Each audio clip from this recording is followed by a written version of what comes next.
My guest today is Andy Smith. Andy is a sober coach. He helps people to stop drinking. Andy grew up in a pub on a tiny island in the Shetland Islands, and as a young man, being able to hold your drink was a rite of passage into manhood. If you weren't able to hold down a half bottle of whiskey and remain standing, you were in some way inferior.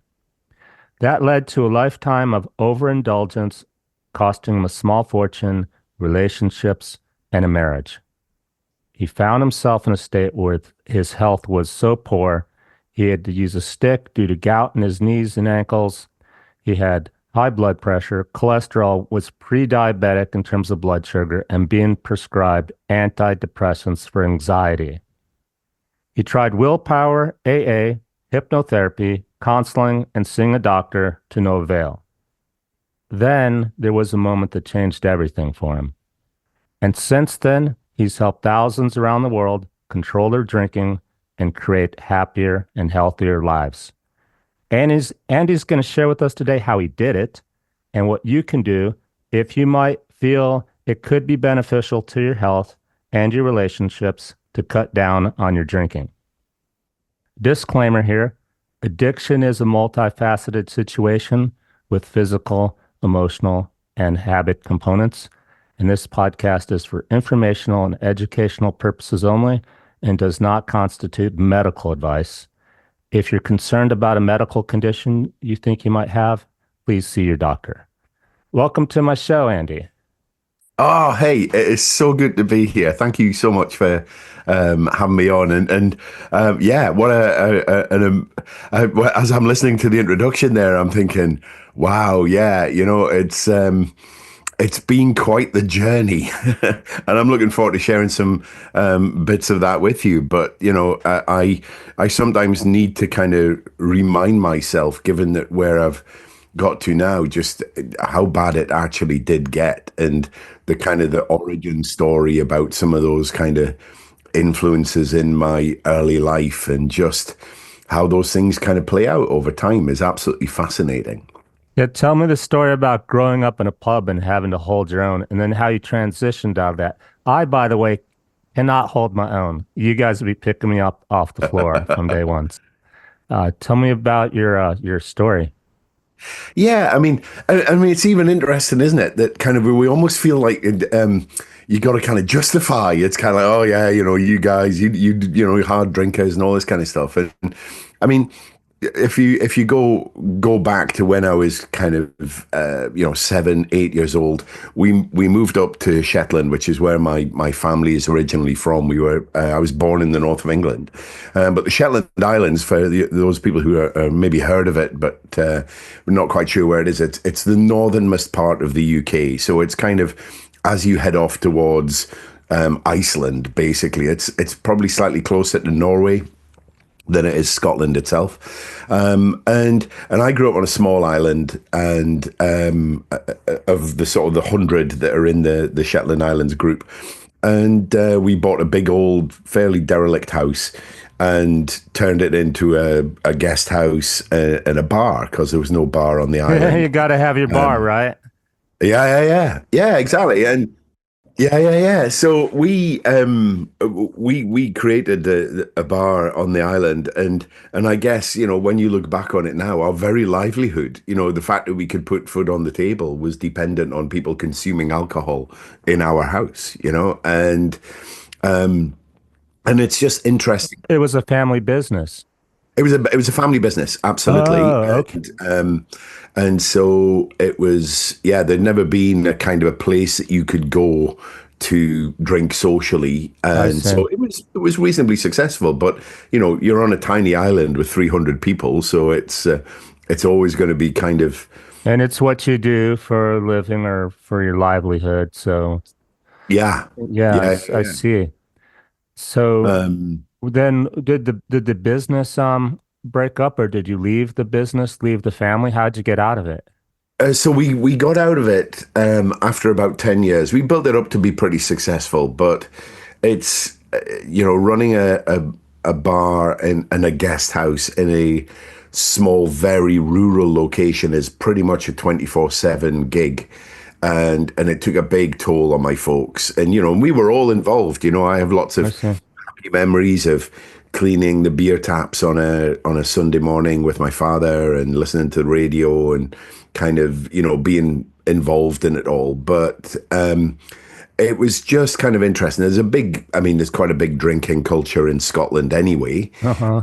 Yeah. but in Shetland it was very much kind of encouraged, and as I was growing up as a young man, kind of, I suppose, finding my way in the world, as it were, you were kind of judged by, how you could handle your drink. And yeah, I love it when you say hold your drink. It's kind of, as they would say up there, you need to be able to had your drink, son, And I remember one one time when I was probably 8 or 9 years old, sitting in somebody's house because again there wasn't a lot to do, so you tended to make your own entertainment. And I think it was New Year, and sitting in somebody's house. I was probably 8 or 9 years old, and there was a chap who grew up on the same island I did, and when I was 8 or 9, he was probably about maybe 20, 21.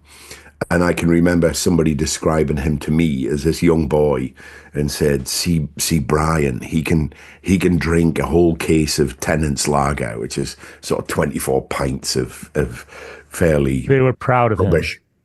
And yeah, and I felt like I'd met Batman. It's like he can drink this and still stand up. Speaking of that, Andy, what can people do? In America, it's a huge, well, maybe not as big as Scotland and the Irish for sure. They've got us beat on that drinking. Still in America, especially if you're young, it's the thing to do. If you're in college, Yeah. drink the beer.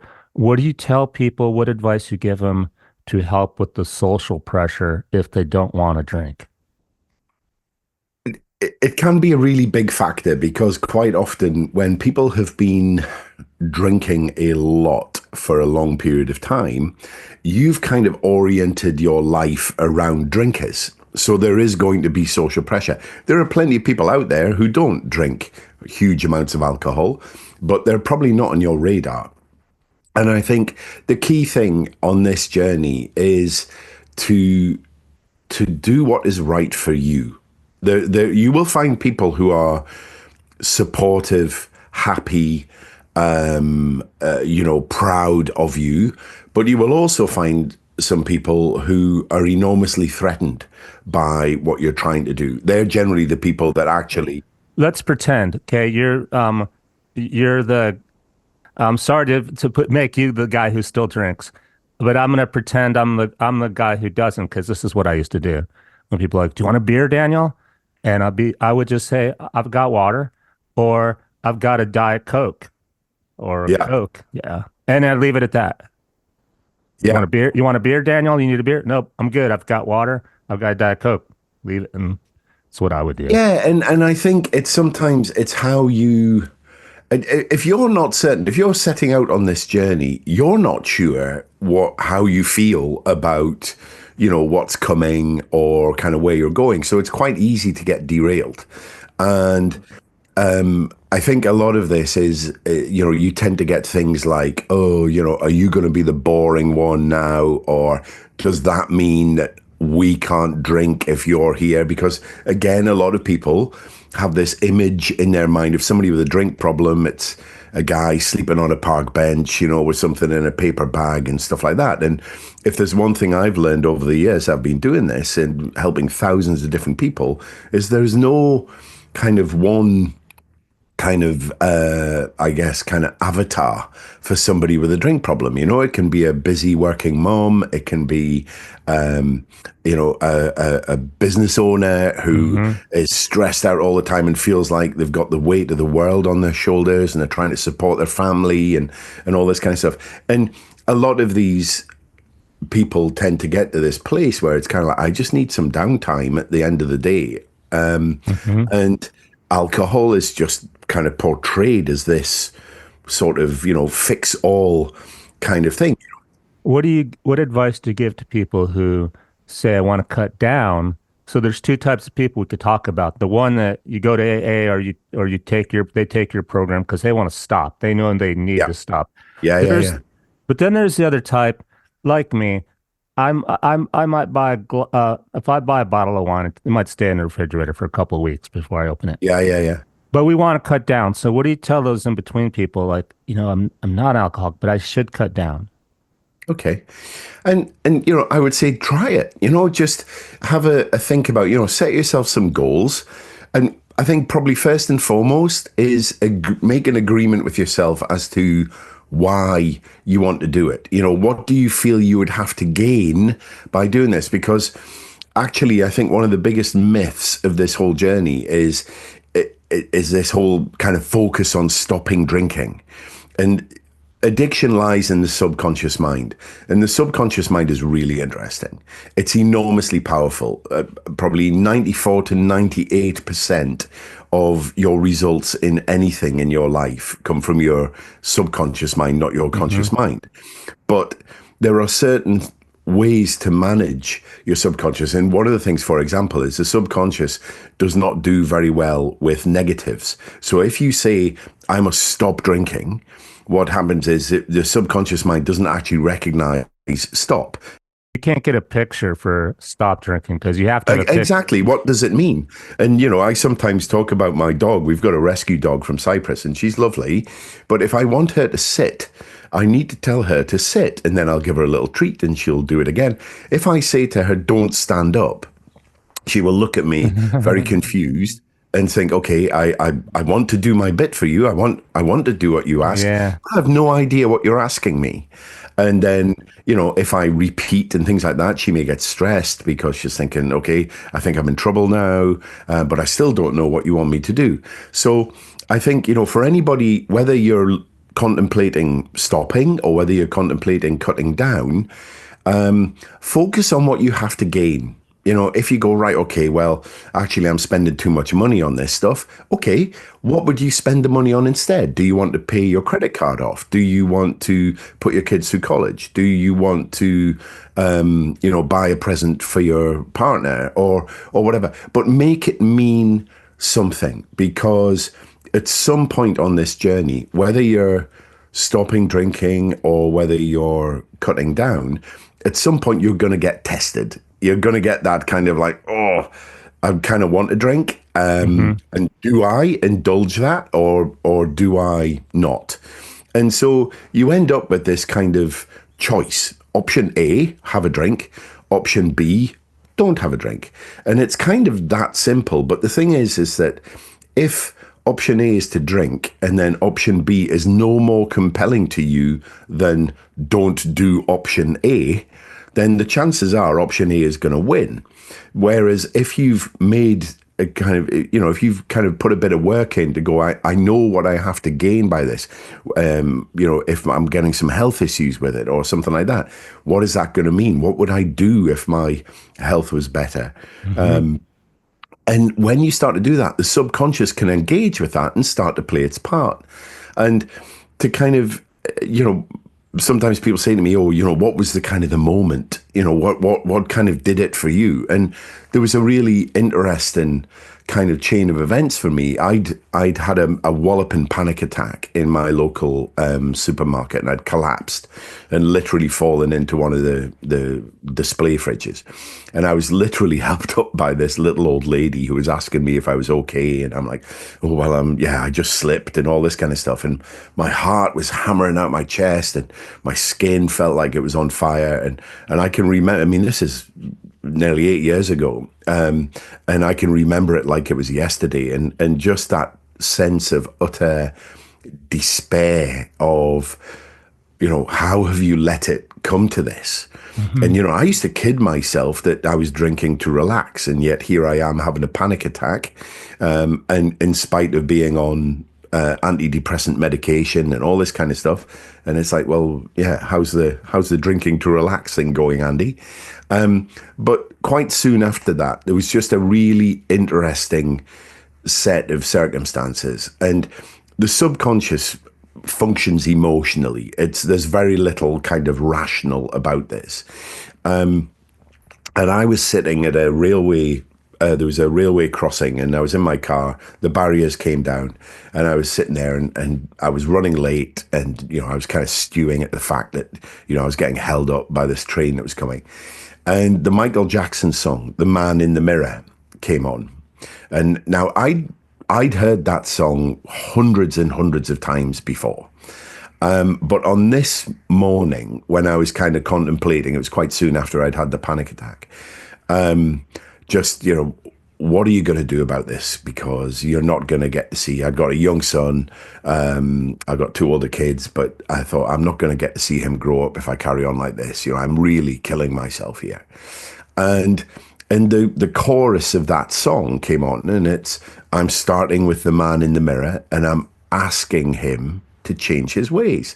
And that sentence, just all of a sudden, while I was sitting in my car looking at myself in the rearview mirror, it just had such profound meaning for me, of that one word, asking. I'd spent probably 10 years beating myself up about this, waking up every morning, hating myself. And it's like, oh, today's going to be different. I'm not going to drink today, and then I'll feel better tomorrow. And then it wouldn't happen.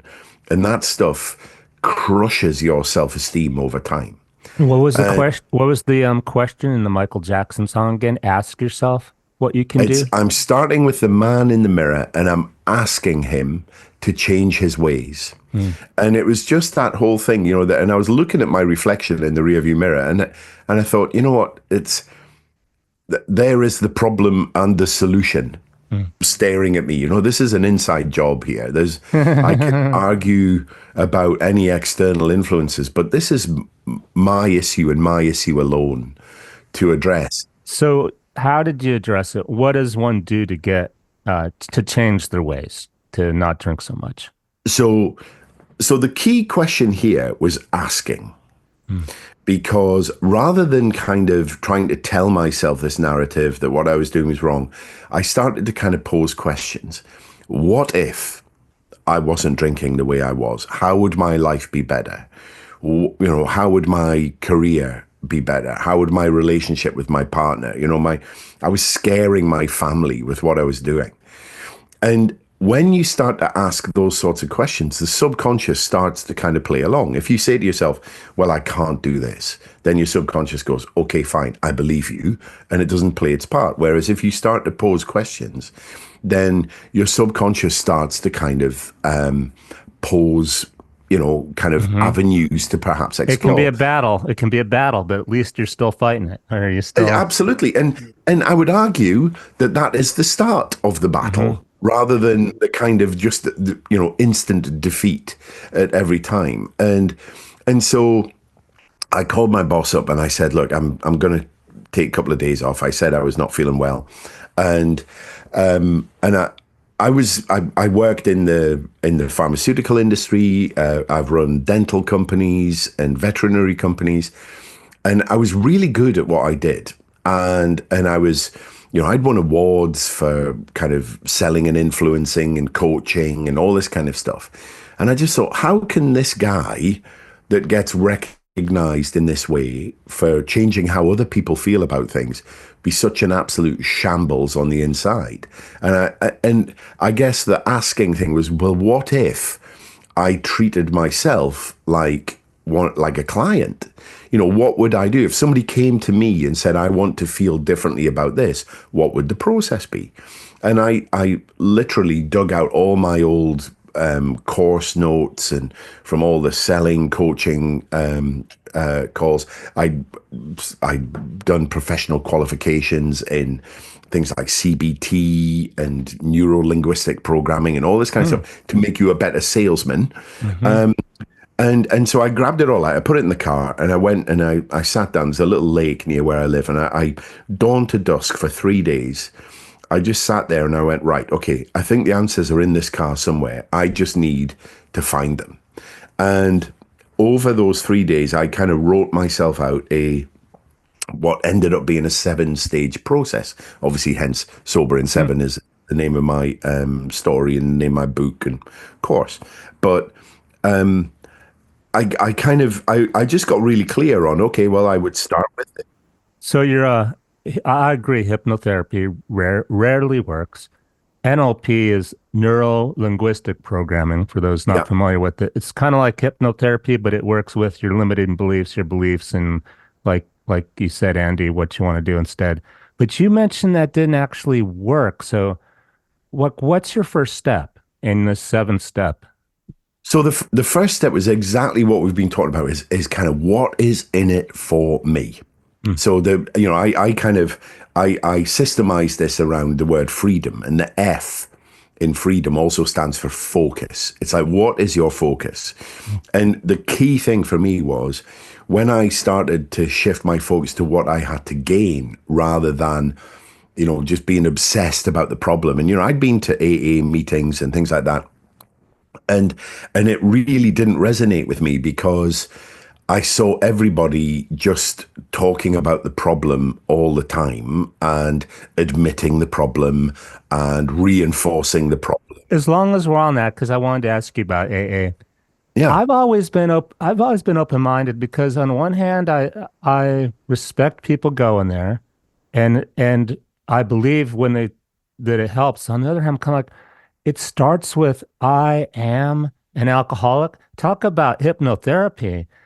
How's yeah, that supposed to flip things around? Unless these people are basically, even if they never drink, they're going to be permanently stuck in between not drinking, but I am an alcoholic. They're missing the part you put in your program, Andy. What do I want instead? It sounds like. yeah. I think you've pretty much summed up my feelings on it. There are some people become very attached to the whole kind of AA doctrine, and sometimes I get into debates with people, and sometimes people will say to me, well, the fact that you've got over this means that you weren't a quote unquote proper alcoholic. No, you got them on that, man.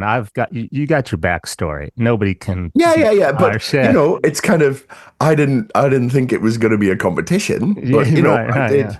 I did sit and drink a liter of gin and a bottle of wine one night. I don't know if that qualifies me as being, an alcoholic in your mind, but I think, I just when I was sitting there, and there were some lovely people there, but it was I found it quite dispiriting, and there was quite a lot of inauthenticity as well, and integrity is quite important to me. And there's somebody saying, "Oh, it's been 122 days since my last drink," and I'm sat next to them, and I'm thinking, "You smell of vodka this morning. Oh. You've been drinking," and I just thought, Hmm. I'm not sure where this is going in terms They're of, still stuck on that number of not drinking. Like you mentioned your dog, don't stand up. yeah, exactly. No, okay, what are we doing instead? Um, like what did I do in those 122 days? Like you did, Andy, in 2018, you rode into Paris on your bike, having ridden the entire Tour de France. Like, Yeah. what did you do in the missing time, right? Yeah, but this is the whole thing, the thing I love about what I do, and bearing in mind when I was looking at my own life and things like that, I've got no ambitions around helping other people or anything like that. I think I had two objectives when I quit drinking. Number one was not die, and the other one was not get thrown out of the house.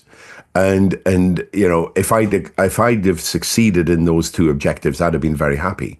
But I think what you learn as you start to kind of understand how you sort of manage yourself on these kind of things, it starts to open up different questions. And that's what I felt really sad about, and still do when I speak to somebody from AA, and they're kind of, they sometimes can be quite nasty and saying, look, oh, you've only been sober for 7.5 years. I've been sober. I've not had a drink for 25 years. And I say, yeah, okay, great. Do you still go to meetings? Yes, I go to 5 meetings a week. And I'm like, wow, after 25 years. They're substituting their new lifestyle is to make beat that number, like make it 123, which gets back to they're really stuck and they're not being happy in life. It's just keeping them from drinking, but it's really not making them happy. I think that it's probably unhelpful sometimes to generalize. I kind of concur as a kind of general rule.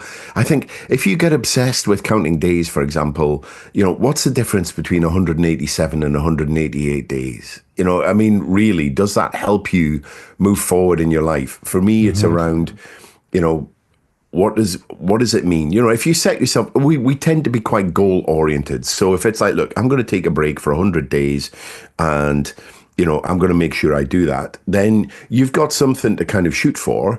And maybe you won't succeed. Maybe you'll fail at kind of day 50, and then that's an interesting bit of learning. It's kind of like, okay, I said I was going to do this and then I didn't.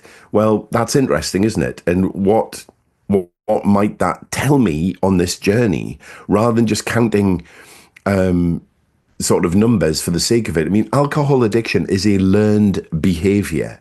You know, Hmm. you repeatedly do something. I mean, I often jokingly say, I drank from when I was 13 years old quite regularly to when I was 50. And, it's probably the one thing in my life that I was completely consistent at. Diets came and went, fitness plans came and went, jobs came and went, but drinking was always there. And if you're that consistent with something, you learn to become dependent on it. You learn Hmm. to make it part of the very furniture of your life. You build your social circle around it. It's like, well, we go to the pub because that's how we Yeah. relax and things like that. There are other things you can do. So what was the first step again? So focus. Focus. It's you know focus on what you have to gain. To gain. Okay. Perfect. So uh is it step two? Because I don't want, you've got your program. I'm not going to ask you to go through all the steps on this. Sure. Well, let me give you kind of a bit of a journey of it. So, Okay. R and E in freedom stand for reasons, and E, the first E stands for exaggerations. So, we're dealing with the rational mind in this kind of stuff, where we start to have a look at the facts of the situation, because a lot of the facts that we kind of see portrayed in the media are not actually true. There's new data, for example, on alcohol and cancer, which is deeply worrying, and it doesn't really tend to get reported. But what does get reported is, there was a thing on the front page of the newspapers, I think maybe just over a year ago, and it said, "Quitting drinking gives you Alzheimer's." I mean, it's insane what gets latched on to kind of sell papers. It's insane that they allow that stuff to be, they will scrutinize who the writer is. Like, I probably couldn't get accepted because I'm an aerospace engineer, not a doctor. How is it that they even can print this stuff like it's a fact? Because they take one tiny little bit of data and take it out of context and Yeah, things like yeah. that. So, that kind of phase of it, we need to kind of understand what's going on with the different kind of, we know a lot about the different neurotransmitters in the brain, things like dopamine, serotonin, and how addictive substances work and how they create the dependence. Because actually, you're not addicted to alcohol, you're addicted to the dopamine that it creates. Hmm. And one of the really uncomfortable facts on this kind of journey is the more dopamine you indulge in, whether it's pornography, alcohol, cigarettes, gambling, or whatever, dopamine downregulates serotonin receptors. Now, dopamine is pleasure and serotonin is happiness. And so basically, by sort of indulging the pleasure side of things, you then ruin the happiness side of things. And if you Hmm. think about that, it kind of makes sense, because if alcohol made you happy, then the people who are addicted to it would be the happiest people on the planet. And I'm here as testament to say that the reverse is true. And certainly with everybody else, that, people who drink heavily are generally miserable because it creates all sorts of trouble. But in their brain, it inhibits your ability to feel happiness. And then after that, we move on to endurance and definition, which are a couple of things where we start to get more into the emotional mind and the mindfulness. How do you manipulate? How do you reprogram your subconscious mind? Well, you do it through things like neuro-linguistic programming, through visualizations, through reframing some of the, as you said, your self-limiting beliefs, starting to kind of choose to view those differently and from a different angle. And then we start to move into opportunity and momentum are the kind of the final two. But, so this is a rational, but primarily an emotional journey where you In start. the first one, the focus, and I forgot the rest of it. Say it again. The first step is what? So we got focus and then reasons, then exaggerations, endurance, definition, opportunity, and momentum. Focus included figuring out what you wanted to do. Instead of not don't stand, it's sit.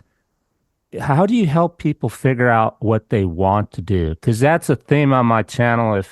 Uh, um, if you read between the lines, I'm trying to encourage people. I think the biggest solution to making a happier world for everyone is do something positive, the thing in your heart, your higher calling. Yeah. Is that part of your step one?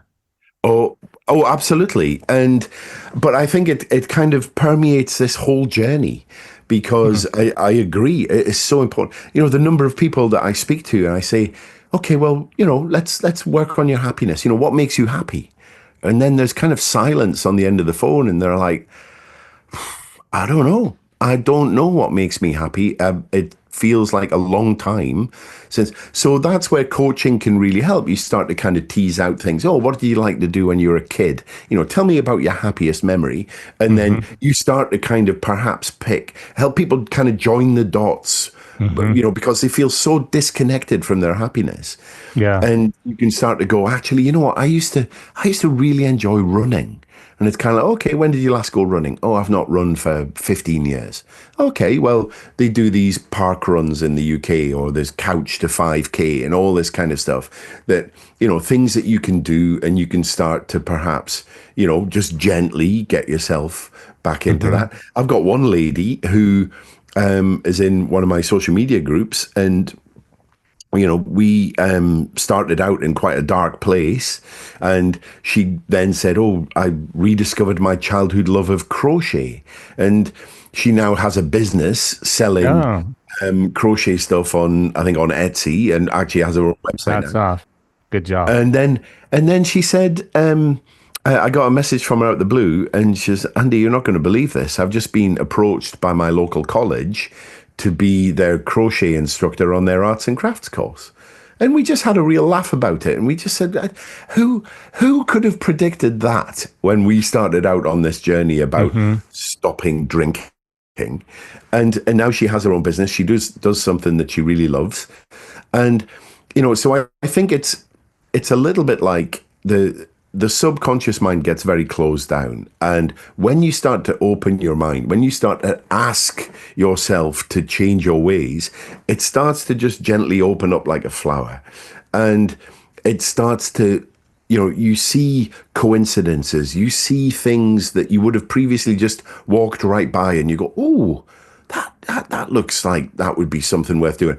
And you kind of have to start to just make a deal with yourself to, follow your nose a little bit on this stuff just because it feels good. The Tour de France thing for me was, if you were to rationalize that, how somebody who is overweight, didn't even own a bike, go and ride all 21 stages of the Tour de France around, over the Alps and the Pyrenees and all this kind of stuff. On paper, it makes no sense to do something like that whatsoever. But it was just something. I used to watch the race every year and I thought, oh, wouldn't it be amazing to go and do Why do you something like say that? on paper it didn't make any sense? Why did you say that?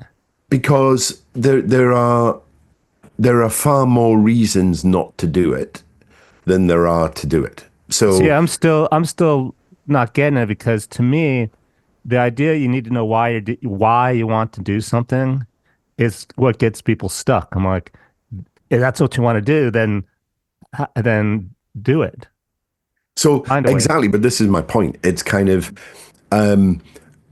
on the for the rational mind, for the conscious mind, they would be like, well, it's can you afford to take 3 weeks off? We had a young son. It's like, are you really going to leave your partner to kind of solo parent while you go off and indulge yourself around, the mountains of France and things like that? There are lots of reasons not to do it. This is perfect because I would bring it back to, honey, if you want me to stop drinking, I feel I need to do this. Well, Right. so she actually played that the other way around. So it was quite Oh, interesting um, when I was sitting doing a Google search, ride the course of the Tour de France. Again, it just felt like something I would want to do. By this point, I was starting to get a bit more confident in my kind of sobriety, and I'd made a deal that I was like, right, I'm not going back because everything is just better in my life without this booze in it. And you start to ask yourself different questions. What else have I talked myself out of that perhaps I maybe could have done? And the Tour de France was one of them. And I just started Googling, and I called up this charity that I ended up riding for, and I said, "Oh, is this right? This is what you do? You organize this ride for the whole Tour de France?" And the lovely lady on the end of the phone said, "Yeah, that's exactly right." And I said, "Oh, well, how do I get to be a part of it?" And she said, "Well, I've got bad news for you. I'm afraid it's completely sold out for next year." And I was like, okay. Oh, well, never mind then. And she said, "But I can put you on the wait list because, people drop out, life gets in the way and things like that." And I was like, "Okay, fine, fair enough." And I started doing a little bit of training just because I was trying to get myself kind of back fit again. And then about 6 weeks later, the phone rang and it was them. And they said, right, okay, somebody's pulled out. You're next on the list. We need an answer in 2 hours or we'll move on to somebody else because we've got to fill this place. And I went and spoke to Louise, my partner, and she asked me the killer question. There was a few kind of, I guess, qualifying questions around if you were to do it, would you put the training in? And I was like, yeah, absolutely. But then she said, if you say no, are you going to regret it for the rest of your life? And I was like, absolutely, 100%. And she said, well, there you go. And I was like, yeah, but we've got all this stuff that we'll need to kind of work out. And she said, fine, we'll just work it out. oh, I see what you mean by was flipped. It was you who was questioning the Yeah, rationality of it. absolutely. And what and my God, if I didn't love that woman before, I certainly loved her then because there was somebody who, genuinely put my needs and my aspirations first, and I thought, God, what an amazing thing to do, and she shared in the me getting back into shape again and feeling better about myself. And, I used to scare her with what I was doing in terms of, she was thinking, well, he's not going to be around for, seeing his young son grow up. Do you think that stops a lot of people, maybe who you work with or people in life, when they have this thing they want to do, but they're questioning themselves. It's not somebody else that's stopping them. It's they themselves are the one that are doubting, should I do this? Can I do this? Absolutely. And I think the lesson from that kind of experience is, can you find ways to kind of make a sort of a micro commitment to this stuff that will actually help you further down the line? So I could have said, no, don't put me on the waiting list.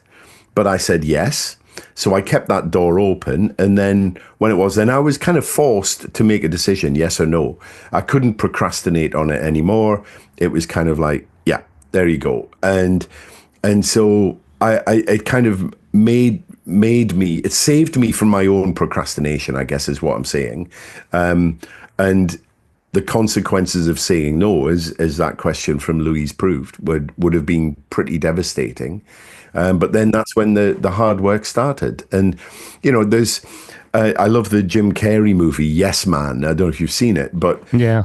it's a funny film, but actually I think it's got quite an important message in it. That if you start to say yes to things and stop, and obviously he has a reason why he cannot, certainly feels that he cannot say no to things. He has to just agree to stuff. But it takes him on the most wonderful adventure. Yeah. It gets him into a fair bit of trouble as well. But, Yeah. and it's actually based on a true story about a guy who lived his life on the roll of a dice for a year Hmm. and wrote a book about it. Um, but this, if you can find ways to kind of make a small decision on something like this. Well, I'm just going to do one thing. I mean, I'm now a spin instructor at my local gym, which is kind of just seems crazy considering kind of where I've kind of come from health wise. But it's really interesting. That class at 6:45 on a Friday morning is always completely sold out, and people show up at 6:45. They get on their bikes. They do 45 minutes of brutally hard exercise because I work them really hard. And everybody walks out there feeling like they're 10 feet tall. And I did an interesting thing a few weeks ago where I asked them, how many of you, because I talk a lot about commitment versus motivation. And a lot of people think I need motivation. And it's like, no, you don't. You need to make a commitment. Motivation comes and goes. Even if you're, an Olympic athlete, you do not feel motivated all of the time, but you've got a plan, you make a commitment to it, and you get on with it. And I did a show of hands. There's 30 people in this spin studio, and I just said, out of interest, who bounced out of bed this morning, kind of going, yes, we've got a spin class, and wanted to be here. We're motivated to come here. How many of you? There was one hand went up out of Well, 30 that's people. like doing your sit-ups and going to the gym. It's not exciting, but you do it because you think of the body you're going to have in your strength if you do it, Yeah. and if you don't do it, yeah. Yeah, and I just said, isn't that interesting? 29 of you didn't necessarily feel like coming here, and yet you're here. What does that actually say about you? And I was watching, there was a TV program with Wim Hof. I don't know if you've come across Wim Hof, the guy who does all the cold water stuff and things like that. I was asking somebody how that worked, and they said it's the dopamine that Mm. because I was like, how else can you get it if I don't like cold water? How else could I get it? But And he does a really interesting thing. He did a TV show with some celebrities, and the first thing that he made them do was they were in the Italian Alps. They cut a hole in a frozen lake. So you're out there on the ice and you can see this pitch black, water that is freezing over and things like that. And they've got a rope on them, but they're all going to have to jump in. But he did a really interesting thing. And I think not many people would have noticed what he did, but he got them to within about 20 feet of the hole. He stood between them and the hole and he looked them in the eye and he said, right, I need you to decide now. Are you going to do this? And so they couldn't even see the hole. They knew the hole was there, of course, hmm, but because they weren't stood in front of the hole, he's just like, right, okay, how are you feeling? Right, let's get in the zone. Right, let's make the decision. And he waited until they went, okay, yeah, I'm going to do it. hmm. And then he stepped out of the way and then they approached the hole. And I thought that's just really interesting because when you're there, about to jump, you've already made the decision once that you're going to do it. Hmm. So you're in with a much better chance of Yeah. actually doing that. And, they were still kind of like, oh, don't want to do it and all this kind of stuff. But they'd already said yes once. The way I put it is if you expect some bumps on your journey, when you come to the bumps, you're more likely to get over them because you're expecting it's not going to be easy.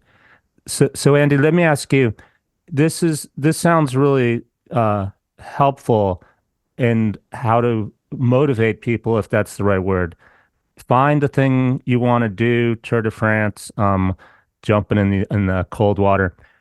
What about families and friends? Because not being an alcoholic, I'm fascinated by this idea of intervention. Like it's almost like it's quite interesting. I'm like the idea of an intervention. So your family and friends are worried about you. Is there a way that you could recommend that family and friends worried about someone who has a drinking problem could get them to, instead of going to AA and going down that rabbit hole, go, you know what? You always like to ride bikes. What if you did that and then you could stop your drinking? Is there am I making sense with that? You absolutely are. And I think, I do speak to a lot of people who we'll say it's not about me, it's about my husband or my wife or my brother or whatever. And it's really hard, because if somebody does not feel like it's a problem, certainly outwardly, it's very hard to get somebody to kind of buy in to that. However, I would say there are some do's and don'ts. The On the don'ts, and this is hard because if you're family, you're emotionally involved. You are reaping the wild wind on all of this stuff that either is happening or isn't happening, and things like that. So it's very hard to be dispassionate about it. But to criticize somebody for this is generally not that helpful. The reason being, and what I think what a lot of people don't understand is, even though an addict may not admit outwardly that it's a problem, they hate it. The feeling that I used to have waking up in the morning, it was horrific. And I used to be very defensive about my drinking because I was beating myself up so much. I couldn't bear the thought of anybody else joining in. It was so I had to reject that out of hand. It was like, it's not a problem. Stop it. I'm handling it. I'll deal with it, even though I didn't know what to do. And so the key thing is you need to hold them to account. And I think Louise, my partner, was amazing at this because she would frame it like, I'm just really worried that you're not going to be around. And she would also say, actually, you drunk asleep on the sofa of an evening is not a lot of fun. That's not really what I signed up for. And that made me feel terrible, make no mistake. So you could say, well, hang on a minute, she was criticizing, but she was just being honest. And because she wasn't doing it in a naggy way, it didn't let me off the hook, and it kept me looking for solutions. And so I think if there's somebody listening to this and you've got a, husband, wife, whoever, that you're thinking, how do I help them? Just sit with them and kind of maybe ask that question: how can I help you?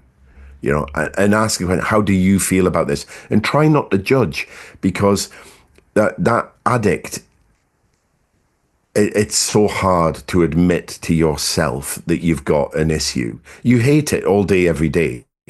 But to actually go, I have got a problem and I need to do Yeah. something about it, is a massive step. And you've got to plant some seeds, and that may even take some time to go. During your since you've done all the NLP and hypnotherapy, are you familiar with Louise Hay's book, You Can Heal Your Life? So that was a big part of my recovery from divorce. I kind of, between getting divorced and getting sober, I got that book, and it really helped me. Without going into what was quite an ugly story, there was lots of stuff that I felt incredibly kind of angry, and it was not fair what happened to me. And in that book, or that DVD as it was, that I got, So the reason I ask, Andy, is because for in this book, for listeners who don't know it, it's the classic 80s book that came out, the first New Age book to explain the mind-body connection. yeah, And in it, there are when we're talking about hypnotherapy and limiting beliefs, the problem you're having and the new beliefs. So the reason I ask you, Andy, is because I'm fascinated with the idea, because I'm not an alcoholic or an addict, that the limiting belief is, what's the use? It's a feeling like things are futile and you're inadequate. And it's also associated with shame and grief. And the new thought pattern is, I live in the now. Each moment's new. I choose to see myself. I love and approve of myself, like you said, Andy. Look in the mirror. But what's your comments on that? The shame and the grief and the futile stuff in terms of turning stuff around, and because it sounds like you're familiar with that. Yeah, absolutely. And you when you look at the different emotions that we can experience, if you've done anything with kinesiology and things like that, you will see how certain emotions strengthen you, empower you, and certain emotions are really toxic and they will weaken you and disempower you. And guilt and shame are right at the bottom of the list. And so, you can prove this. I mean, sometimes my party trick is you'll go and do kinesiology, get people to hold their arm out and see whether they Yeah. test strong and things like that. Hmm. And you get them to focus on something they feel guilt or shame about, and they have no strength whatsoever. Hmm. And actually, this is quite a big cornerstone of addiction that you've touched on here, because you are repeatedly indulging in an activity that brings a huge amount of guilt and shame with it. And so you're living in that just all the time, apart from when you're drinking. Yeah, it obliterates that for a little moment. So you get this artificial lift in your emotional vibration. So at the bottom of the pile, you've got guilt and shame. At the top of the pile, you've got love, joy, acceptance, authenticity. And so you obliterate guilt and shame for a short period of time. So you get this lift, artificial, but you get it, and it's very, very temporary. And then the following morning, bang, back down you go, and it's crushing. And so you seek solace from that again. So the following night, drink, drink, drink. Oh, great. I don't feel the shame and the guilt to the same extent anymore. Back up I go, only to come crashing down again the following day. The journey out of addiction is you get that lift anyway, but it's sustainable, and it's more, it's How do you more get over the shame, holistic. though?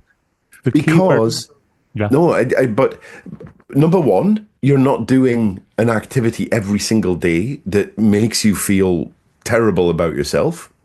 But a lot of what I do with people in the longer term is about just understanding that, part of it is being able to let this go, and Mm. understanding that, as you say, in the moment, it's kind of like, and this is where, they're kind of like, hello, my name's, So I'm an it's like alcoholic. the shame is from something that you happened in the past when you're a kid or whatever, Sometimes.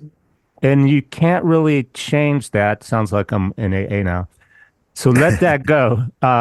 That was my question. Like the shame and the grief sounds, well, what was I ashamed of? Do I need to know? It sounds like I don't even need to know. I need to let go of it, get on my bike and go, I'm bigger and better than this. So I do work with people who there is a very specific reason why they're doing what they're doing. Grief, Hmm. abuse, trauma. I would say the vast majority of people are confused. They're like, I don't understand. So I went to talk to somebody, and they're kind of like, right, well, you do this because you've got some childhood trauma or whatever. Now, I'm adopted. I'm a child of the 60s. I spent a year and a half in therapy with this guy trying to convince me of the fact that I'm adopted is like this terrible thing. And I'm like, well, hang on a minute. I've always felt pretty good about it because my adopted parents always were very open and clear with me. They always said, you can go and find your natural parents if you want. We'll support you. And I always felt fairly special because they said we had to work really, really hard to get you. You Hmm. weren't this kind of accident or something like that. It was, and so, but this guy was kind of like, oh, no, no, no, this is why you're drinking. I was like, okay. And I played along for a year and a half. And I used to finish those sessions at 9 p.m. on a Monday night and go home via the off license and go and buy myself a couple of bottles of wine because it was exhausting. It was traumatic. And after a while, I just called time on it, and I just said, look, I'm sorry, but I think you're barking up the wrong tree here. And but for some people that is absolutely true. But I would say a lot of people, the guilt and shame is from what they're doing. A lot of people will say to me, I have a good life, I just seem to be hell-bent on breaking it because of my drinking. and and so you're piling this guilt and shame on. So whether there is a kind of a a more deep seated thing that you're going to want to get some kind of get some therapy and get some help with in the longer term, what you're doing with the drinking to kind of try and obliterate is you're pouring all this extra guilt and Mm. shame on top of it as well. So at least if you can remove that, you're in a position where you can start to deal with the other stuff, if there is other underlying things there, from a position of kind of healing and Mhm. being in the now and go, right, okay, there's stuff that may have happened to me in the past and it's not my fault, it's just because of the situation I was in, and I now choose to move on from it.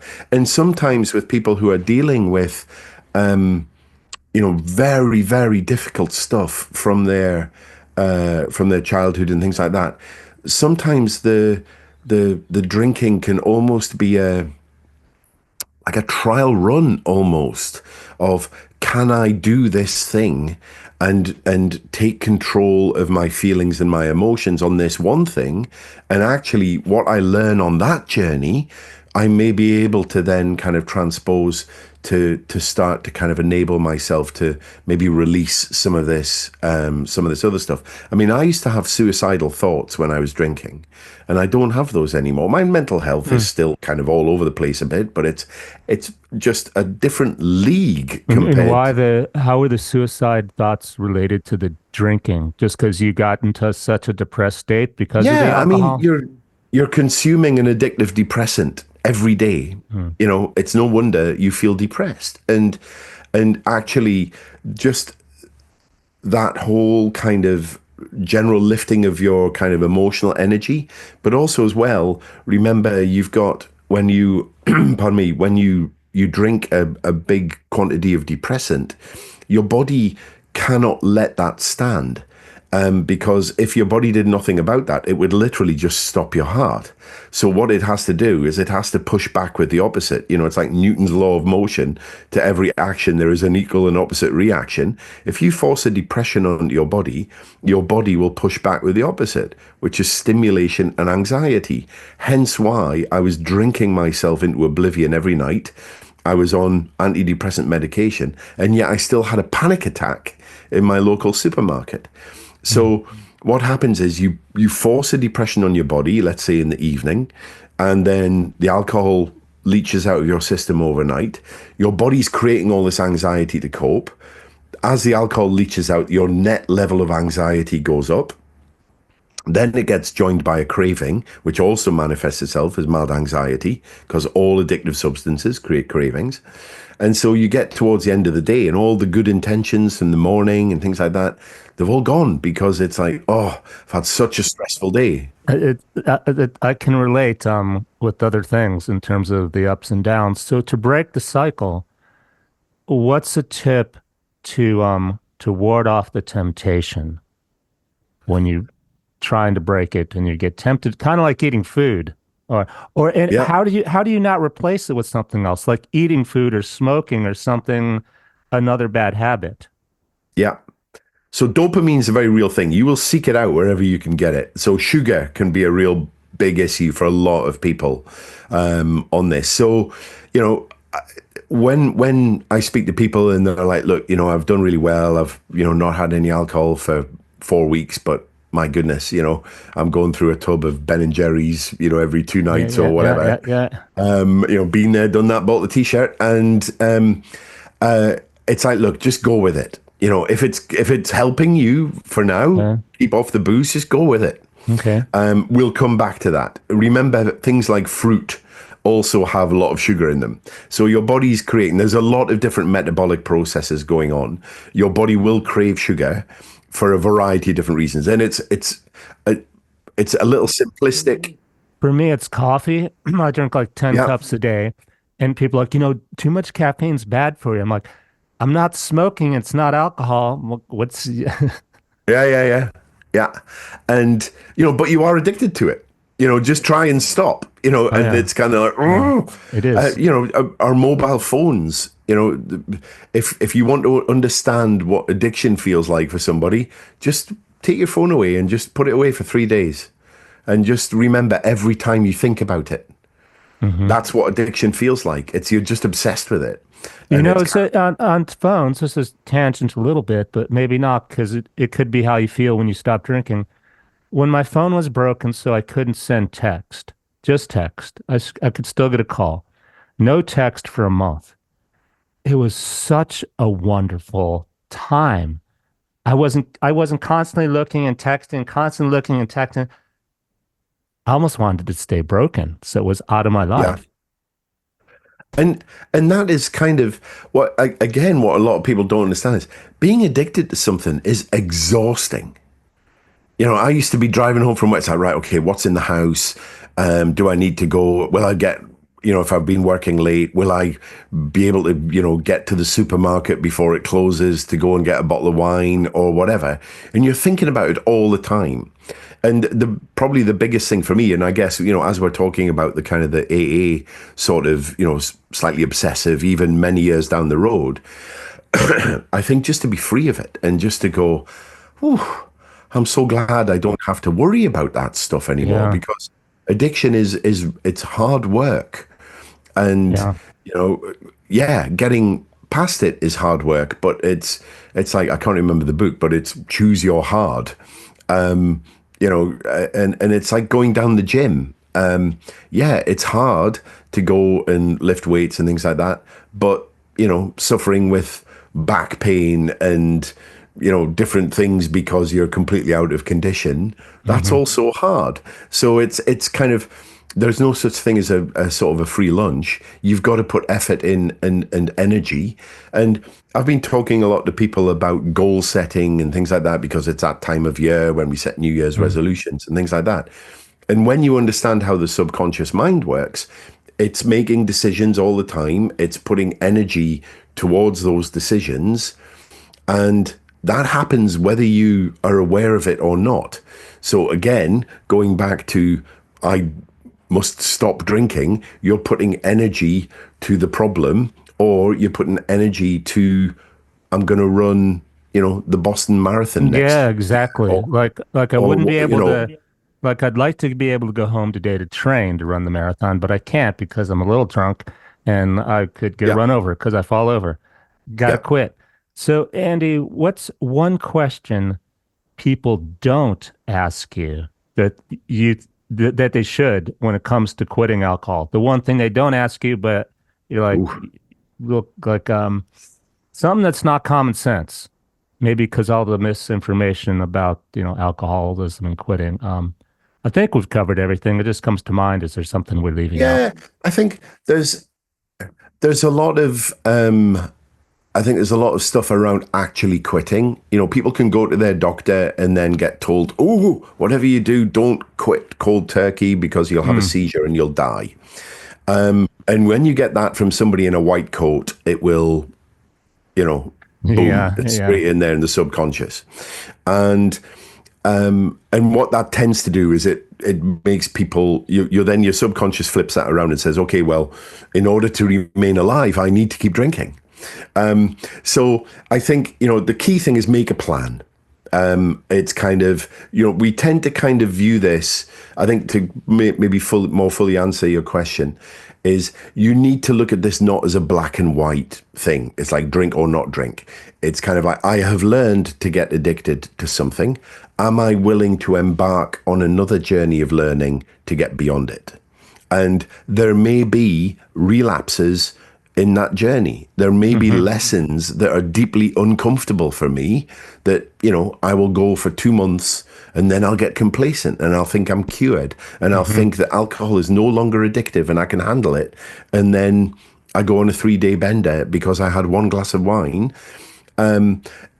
It's kind of, It's kind of it's about, inspiring, though. It's inspiring. Like if I was an alcoholic trying to quit, it would be easier for me if I think about Andy because he won the prize for being able to drink a whole bottle of whiskey, uh, yeah, just to start with. And yet he wrote the Tour de France, and I'll be thinking, I want to run a marathon. I want to ride my yeah. bike. Um, Andy did it. It's okay. He could do it. I could do it. Something like that. But that's why I do this stuff. I want people to understand because there is also a narrative out there that kind of says, well, your life will get worse if you're not drinking. And I'm Really? Who here to says? call on that. Sorry to swear, but it's my life got better in pretty much every single way that you look at it. Yes, do I have to put up with some awkward questions or people who are a little bit difficult? Yeah. But you can go and lose weight, and people will criticize you and say, "Oh, I think you've lost too much," and you'll It never happened with Adele when she lost weight. exactly. What is the matter with people? They're criticizing her for losing weight. I'm like, how does this? How do people even think that? Yeah, but you will never please everybody. So the key thing is to start from within, but view it as a learning process. It's not a straight line, and the reason why I just say that there may be a relapse kind of waiting further down the line is what when I'm working with people and that does happen, it's about okay, what do we do with this then? Do we just give up? Do we just go, well, that's it, I clearly can't do this and throw ourselves under the bus? Or do we go, okay, well, let's just have a bit of a think about, if life had a rewind button and we could go back to that moment, would you have made a different decision? Which is an important question, yes or no? Mhm. And if so, what would need to play out differently that we would kind of take some learning from it for next time? And and so I think don't look at it as kind of completely black and white. View it as a journey back to being that version of you. To starting to listen, that little voice that is talking to you every day, going like, "Oh, come on, this is not right. What you're doing here." It's about actually making that the dominant voice rather than that little part of you that doesn't think you can do this. And So, and that little part of you does not want to be wrong. Let's be really clear about that. And it will try and screw you over. so one last thing before Yeah. I want you to tell people about your freedom program, the online program to quit drinking. It, is this helpful? Like, so I imagine if I was trying to drink, and I also imagine I've got the social pressure like you had, like my family and my friends are expecting me to drink. What might be a bit another example besides riding the bike? Because if I use the bike, I could go into the bar and go, guys, it's water because I'm riding 20 miles tomorrow. And they'd still want you to drink because that's how they feel like, be friends. But I'll go, no, I'm drinking water because I'm driving. Would it be helpful to people if they had this kind of other thing they want to do, take it w with them? Like my bike, it would be in my garage. So I open the door to the garage door. I see the bike. I get on the bike.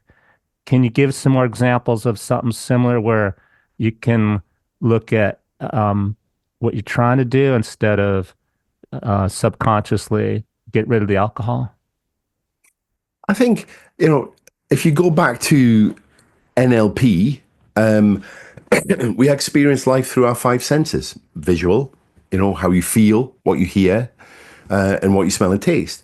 And I guess, a lot of this is about kind of changing how you view the world almost. If you view the world through the inside of a bar, then that's what you're going to see. So, things like your bike, it's finding little cues that and if it starts off with crossing some days off on the calendar, if that's your visual thing, I'm no fan of live a day at a time and all the stuff that AA goes, but actually in the early days, it's not a bad thing. It's kind of like, look, I just want to get a couple of weeks under my belt, and I know that maybe the first little while. So it's about, putting things that are, once you've got this sense of what's in it for you, Hmm. I'm always telling people, If your health, so if your blood pressure is getting better, you could track your blood pressure. yeah, I don't like weight because I think that's a really hard one. But if you truly are getting healthier, getting rid of the alcohol, there has to be something you can see in the mirror or a metric you can put on your calendar besides your weight again, um, that you can go, see, I'm getting healthier, or see, I'm doing this, or yeah. things are different. Yeah. Yeah. So So tell me, I yeah. think it's a very personal thing, and so the actual what's in it for you is a kind of it's a question, but it's also a kind of process I take people through where you can kind of go, okay, this is where I'm at now. This is where I think I would be if alcohol was just deleted from the world. Hmm. And okay, what's the gap? What is the difference between the two? So, I can, and I talk to people about doing vision boards. I mean, I've got my vision cards here, various different things that goals that I've got. And it's about making that live in a meaningful way for you. Again, very different to, don't stand up with the dog. This is about, so if it's the Tour de France, I had a picture of, some of the Tour de France cyclists riding down the Champs-Élysées or over the Alps or Hmm. whatever. And it's, when I say it's really personal, I mean, for example, there was a lady I worked with a number of years ago who'd recently retired, and she'd been a big drinker all her life. And one of her goals was, because her daughter, she now had grandchildren, and her daughter had said, it's great to see you. You can spend all the time you want with the grandkids. However, I'm not leaving them with you overnight because there were trust issues there. Hmm. And so when I was talking to her, and I'm like, okay, so she's like, I need to get this under control because this is really, kind of jarring against my goal of being the grandmother that I want to be. And I'm like, perfect, that's absolutely brilliant.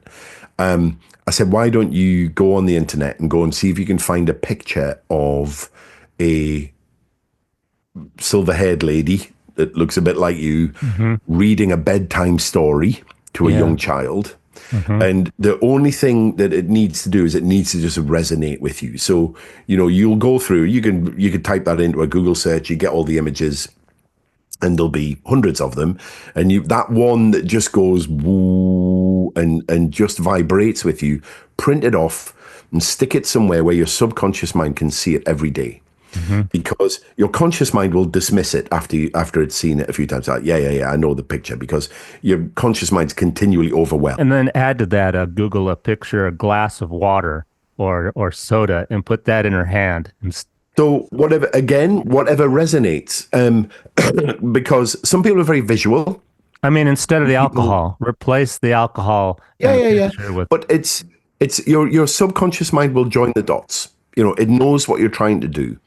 Um, and I sometimes, if people struggle with imagery, it's more about feelings and the other senses. If you've got a picture, you want to go on a lovely beach holiday or something like that. I'm like, get Mhm. your favorite suntan lotion and put a bit of it on the picture, and then just every time you go by, just give a little sniff. And Mm, olfactory tends to be very strong with nice. Yeah. with memories and things like that. And it's just, you make this a multi-sensory experience. And the beauty of the subconscious mind is it doesn't understand time the way that the conscious mind does. So if you have a future reality, aspirational reality, so the lady sitting reading the thing, if you then experience that in your mind's eye and you kind of bring that in, your subconscious mind believes that is happening right now. So it starts to behave in the way of the person that has got their grandkids Yeah. overnight. So this kind of auto suggestion and neuro linguistic programming is about convincing your subconscious mind that this is the reality. Even if you've not got there yet, when I have my so this is for my Iditarod ride with Oh, Alaska, nice. I did holding ride up a. but people as the dog sledding in Yeah. Alaska. But you can do it on a bike as well. Oh, And I have written on okay. the I see you back, riding your bike with special tires. yeah, the big fat tires for Nice. snow. Wow, But that's I have an cool. affirmation on the back of this that is written in the present tense. I have qualified for the Iditarod Trail Invitational. And Oh, nice. to go back to, I think, something you were saying earlier about being ready for the bumps. Muhammad Ali was an amazing exponent of this kind of stuff. And whenever he signed a contract for a fight, he would go to a quiet place and he would sit and he would visualize the end of the fight. And he would be there with his arm held aloft by the referee and his opponent lying on the canvas and whatever. But he also visualized and felt the injuries that he'd got in the fight. He did not kid himself that he was not going to get punched. So so he knew that his face hurt, that he'd been hitting the ribs and all this kind of stuff. Mm. Because then when that stuff happened in the fight, he was just like, yeah, this is part of the process, but I'm So still gonna win. you buying a down jacket then to go to Alaska to do Yeah, yeah. it'll be I'm off to cold. Norway next week to go and do the Okay, qualifying you run can for it, change. and that's going to be an education in terms of So for those listening, Andy's website is sober, SOBER, soberin7.com. It'll be in the show notes. His course is the Freedom Program. It's an online course to quit drinking.